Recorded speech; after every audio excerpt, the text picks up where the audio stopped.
Hey guys, wanted to make a quick video for you. I got this spam email the other day, and normally I sort of am very against these, and normally these are horribly done, and I point them out and I guess sort of make fun of them. But I wanted to go through this one because this one actually did some things that were good, and I think there's a few things we could learn from this. And if you want to send these sort of emails, maybe how to do it a little bit better, but also just sort of some insights for how to go about working with clients or trying to get clients and being persuasive and so forth. So let me go through the email real quick. So the subject line is, "Can you answer me soon?" And then the message is, "Greetings. You may be completely unaware that a few things you're doing in your website may be boring your visitors half to death. And a visitor who's bored is a visitor who's gone. I'm a web designer. One simple secret will help you identify any snooze-inducing issue on your website, and I will quickly eliminate them. My portfolio is ready for viewing if you're interested. Besides the price, I cater to what my client wants, and that's what my clients love the service, why my clients love the service I provide. Let's talk more about this at a convenient time for you. I hope to hear back from you soon. Many thanks, Jane Newman." So let me talk about what this does good first off. The first thing to talk about is the subject line. Can you answer me soon? Now, when I saw this in my inbox, it was from this Jane Newman. I have no idea who that was, but I get a lot of emails from companies that I work with, where it's a cable company or electric company or whatever, where I don't know who the person is. And so the subject line, "Can you answer me soon?" sort of caught my attention and made me think, maybe it was someone I had forgot to get back to, or it was a potential client, or some deadline I had missed, something like that. It was enough to make me open it, even though I didn't know who this Jane Newman was. Now, of course, when I opened it, I found out pretty quickly it was a cold pitch email, but the subject line got me to open it, and that was its job. So take that for what it's worth on the subject line. Of course, the next thing is the message. Now, like I said, I normally hate on these things because they're so awfully done, but this one isn't too bad. The big thing that this does is it introduces some curiosity and some fear of missing out. So when she says, "I'm a web designer, one simple secret will help you identify any snooze-inducing issue on your website, and I will quickly eliminate them." Now, the way that is written, it does sound fairly hypey, and so it can be something that easily sort of roll your eyes at. But for someone who's a content creator and someone who is concerned about making sure they entertain their client or their readers and all that sort of thing, when someone says there's one simple secret that will help you identify any snooze-inducing issue on your website, I may know that sounds hypey, but it also is enough to generate curiosity for me to wonder what that is. Now, if it was said in a little bit different way,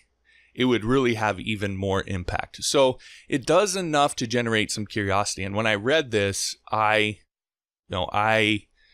sort of in my head, even though I knew what this was, I still sort of wondered what she was talking about. What is that one thing that she's talking about in her head? What does she think it is?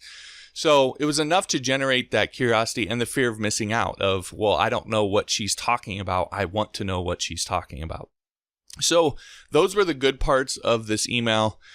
The things that it gets wrong, that I think we could do a better job of. First off, it starts off with greetings. I get so many emails like this. It's, "Hey, webmaster," greetings, it's "hi," etc. If you're going to send emails like this, I recommend not using some sort of automated system. I recommend actually sending them manually. It's more work, but you'll be able to send a better email and probably have a lot better response rates from this sort of thing. And so you want to include the person's name. I mean, most emails that people get from people they actually know will have the name at the top of it, or from someone who's actually emailed them directly. When it says greetings or "Hey, webmaster" or something like that at the top, it's a clear sign that it's spam or it's automated. Okay, so that's the first thing. The next thing is, "You may be completely unaware." That sort of puts somebody on the defensive right away when they say, "Hey, you don't know this," or "You may not know this." It's okay to do that, but you don't necessarily want to do that right off the bat. You want to get their attention before you do that. So that's something to keep in mind. And then the ending sort of here is wishy-washy. So it says, "My portfolio is ready for viewing if you're interested. I cater to my clients, etc., etc." You want to be a little bit more direct in that. You're doing a cold pitch email already, so you might as well not sort of tap dance around it. You might as well be direct and really go for it. Okay, so those are the things that I think could be better, and here's how I would write this. If I were to redo this. So here's what it says. It says, "Hey John, the subject line would be, 'Can you answer me soon?' But I would add a question mark, and then the message would be, 'Hey John,' or 'Hey,' whoever the name of the person is, 59 seconds. That's all you get before a visitor leaves your website. And based on studies from Kissmetrics, there are 4 big reasons why a visitor will leave before that 59 seconds is up. Know what they are? Better yet, how to fix them? That's where I come in. I'm a web designer that specializes in site usability, and I help website owners find and fix the problems that are driving visitors away, reduce bounce rate, increase stickiness, and boost conversions. Your website may have these problems. It may not, but my job is to tell you if it does and fix them for you if so. I offer a no-cost consultation in order to find out, and competitive rates for redesigning your site if necessary. You can see my portfolio and client list for yourself at whatever the website is.com. Give it a look and then get in touch with me. I'll give your website the treatment too. Thanks, Jane." Now, the reason that I think this is better is, first off, what we start off with is really going after that curiosity and generating interest. That's what we need to do first off. And so we start off with the 59 seconds. Well, 59 seconds for what? And then we go in, that just gets their attention. And then we go into why it matters to them. So that's all you have. That's all you get before a visitor leaves your website. And based on studies from Kissmetrics, now Kissmetrics in sort of the SEO landscape is a sort of well-known site and respected site. So we're adding some credibility and proof to this, and then we're going into the fear of missing out. There are 4 big reasons why a visitor will leave before that 59 seconds is up. Know what they are? Better yet, how to fix them. So I've introduced the curiosity and the fear of missing out, and then I roll that into what I do. I talk about, I specialize in some of the features and benefits of what I do. And then I essentially roll into this no cost consultation. So they can find out, they can satisfy their fear of missing out for free, for no risk. That's the overall strategy that I'm going for here, is introducing fear of missing out and then allow them to satisfy it without them having to risk anything, instead of, them thinking in their heads, oh, I got to spend $3,000 and I may, all that sort of stuff. This gives them an easy, simple way to respond to what I'm saying, and they can get a no-cost consultation. And of course, if I do the consultation and have those problems, then it's easy for them to hire me to fix their site. And if they don't have the problems, well then, I'm not going to fix the site for them because they don't need it. But at very least, it gets people coming to me, and that's what I want. And then, I sort of roll into, you can see my portfolio and client list, so they can get even a sense of who I am and what I do and so forth, and they can get some more proof that I know what I'm doing. Give it a look and then get in touch with me. That's basically asking for the sale and the closing and so forth. So to me, if you're going to do this sort of thing, I would send this second message here, because I think you'll get a lot better response rates. Now, the thing to keep in mind is cold pitch emails like this are just going to have incredibly low success rates as it is, because you're pitching cold. It doesn't matter what you write. You could be giving away free Lamborghinis and people aren't going to respond, or a lot of people aren't going to respond.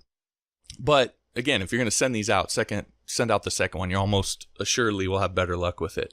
But the thing I want you to sort of go through and get from this is the why, all the principles behind that, because it's something you can take and apply outside of just sending these cold pitch emails. If you don't want to send these, I generally don't recommend that you do this. But if you understand the principles behind it, it can go into writing bios, to writing your services pages, to emailing back and forth with clients and so forth. And that's how you truly learn and go beyond all the hacks and gimmicks that all the frat boys love to blog about these days. So that's what to take from this.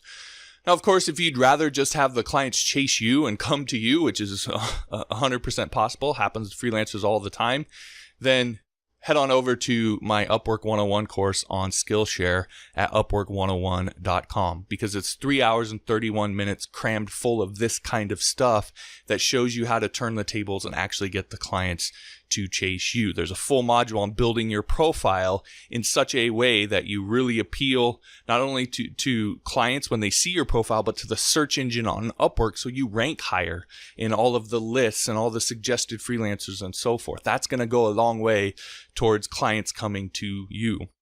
Also, there's a whole nother module on going out and bidding on jobs, writing proposals. So when you actually bid on a job, you get hired and you have a much higher success rate in that regard, which helps you to increase your job success rate, your rank, and all of those things, which are going to go a long way towards raising your profile. And again, clients coming to you. So again, if you want clients to come to you instead of you having to go out and chase them like this and send these cold pitch emails and do all this weird stuff to get hired, then check out that course. Again, the link is upwork101.com.